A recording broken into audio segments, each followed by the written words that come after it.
Igisubizo cyabonetse kuri ba bandi mwibagirwaga password za telefone zaba Gatushe cyangwa se smartphone.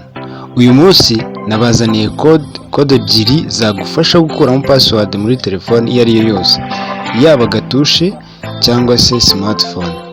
Ariko uyu munsi ndabagezaho izo wakoresha kuri telefone dukunze kwita telefone za Gatushe cyangwa se telefone ntoya. Ntucikwe ni nyuma y'aka kananga.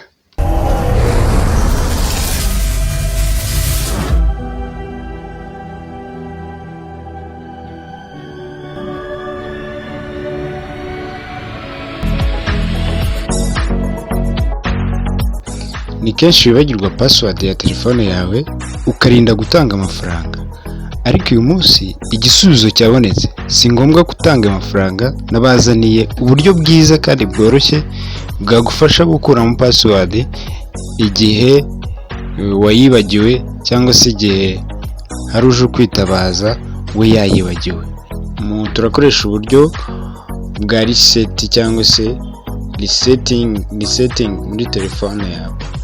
Ubundi ubusanzwe iyo ugiye gukora reset muri telefone iyo ari yo yose, babanza kukubaza password usanzwe ufite muri telefone, ukaba wayishyiramo ugakora reset. Ariko aka kanya ngiye kubereka uburyo ushobora guformata cyangwa ukaresetinga telefone yawe nta password usanzwe uzi yigeze ijya muri iyo telefone yawe. Fata telefone yawe tujyane step by step kugira ngo urusheho kubifata. Kode ya mbere, urakanda akanyenyeri urwego, wandike 0, wandike akanyenyeri, ushyireho urwego.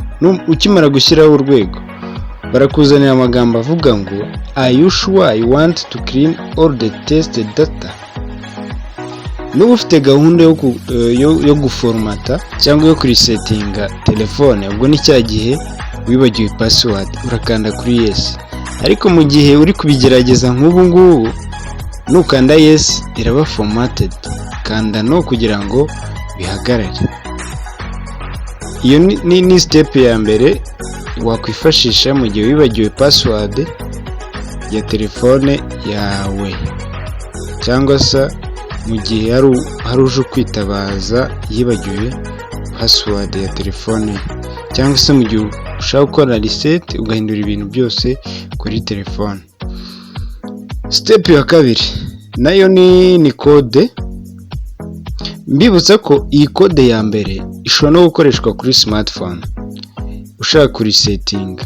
Ho baguha message ivuga ngo are you sure you want to restore factory setting? Aho ni kuri smartphone.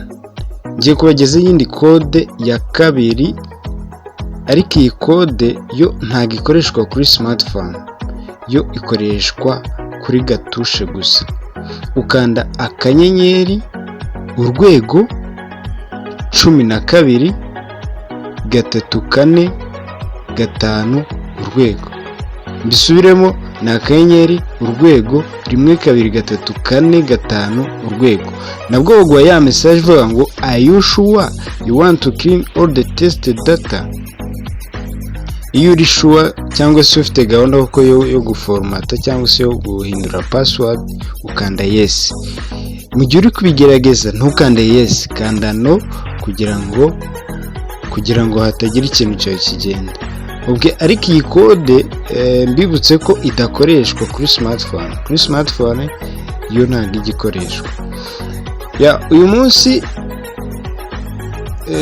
tubagejeje code wakwifashisha ugiye kurisetinga cyangwa se guformata cyangwa se guhindura password kuri Gatushe. Ubutaha nzabazanira uburyo wahindura password ya telefone ya smartphone mu gihe wayibagiwe cyangwa se mu gihe utayibuka neza ukayihindura. Mbibutsa gukora subscribe kugira ngo utazajya ucikanwa n'ibiganiro by'ubwenge. Share, like na comment ni inkunga ikomeye kuri twebwe.